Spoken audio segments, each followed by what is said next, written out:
Thank you, Mr. Chair. Clearly, it's time to reform our broken federal permitting process. Delays and uncertainty drive up the cost of projects, and opponents are exploiting a more and more complicated permitting process to the extent that, to the point where delay becomes defeat. And you've highlighted that very well. U.S. consumers pay the price for this regulatory uncertainty, particularly through higher energy costs. Affects everybody. Increasing supply is key to lowering energy costs and attacking inflation, and we need to empower our energy producers with a clear, consistent, and timely federal permitting process. To that end, I've introduced 3 bills.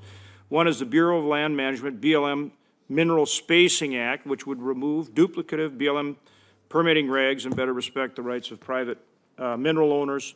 Also, the North American Energy Act, which would prevent unnecessary delays for cross-border pipeline and transmission line projects, and promoting interagency coordination for review of National Gas Projects Act, which would streamline and set deadlines for multi-agency NEPA reviews of natural gas pipelines and LNG projects. And I appreciate our ranking member for including all of these in the SPUR Act, which I'm also co-sponsoring. So, Mr. Obermuller, for you, just starting with my BLM Mineral Spacing Act, again, the basic concept, and this committee actually has passed the act through the committee, but it would remove duplicative application for permit to drill requirements when federal government owns no surface land and a minority of the mineral interest, right? And so, I mean, you're the adjacent landowner, you own the minerals, you're being held up, you're the mineral owner in that parcel, right?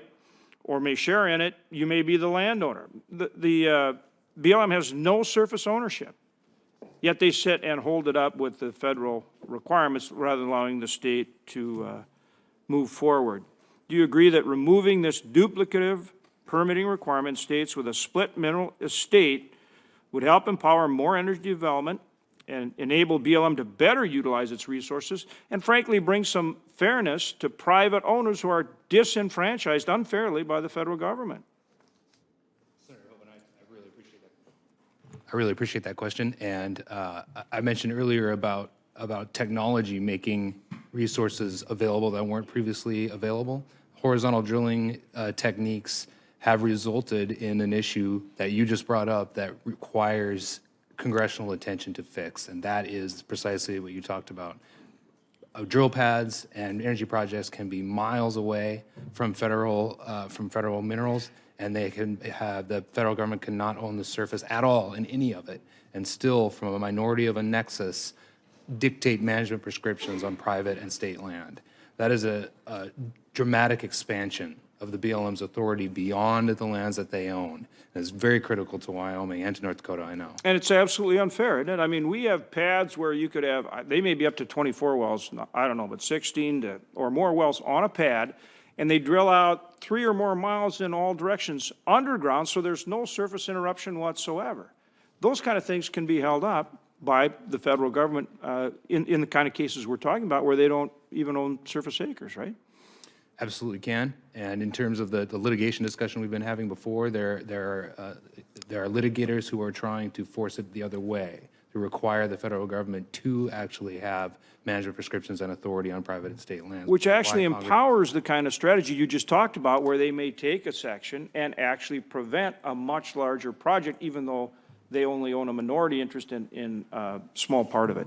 Precisely. And then just recently, last week, BLM issued proposed regulations that would further limit oil and gas leasing and increase the cost of energy production on federal lands. Your testimony raises concerns that this proposal drives up the cost of energy production on federal lands and is layered upon a lengthy and uncertain federal permitting process already in place. Do the administration's policies towards federal energy production encourage or discourage your members from increasing production? And at a time when everybody's fighting inflation and energy is a big part of that, won't this new regulation further hurt our ability to produce energy in this country versus getting it from other countries who may be hostile to our interests and have much worse environmental stewardship? And does that make any sense whatsoever? Senator Hoeven, I appreciate that question. And I think you're referring to the new bonding rule that they proposed last week. And what I would say is, It absolutely does discourage, and in part because it's a one-size-fits-all approach. In Wyoming, we have very small companies. A third of Wyoming's oil production is produced by 400 companies that individually produce less than 2% of the total.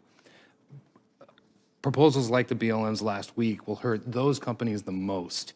Very expensive, and there's no opportunity like we have in Wyoming to go into a regulator like I know what they do in North Dakota and work on a cost-based bonding system, not a blanket bond where there's no room to talk about what it costs to reclaim a well at any depth.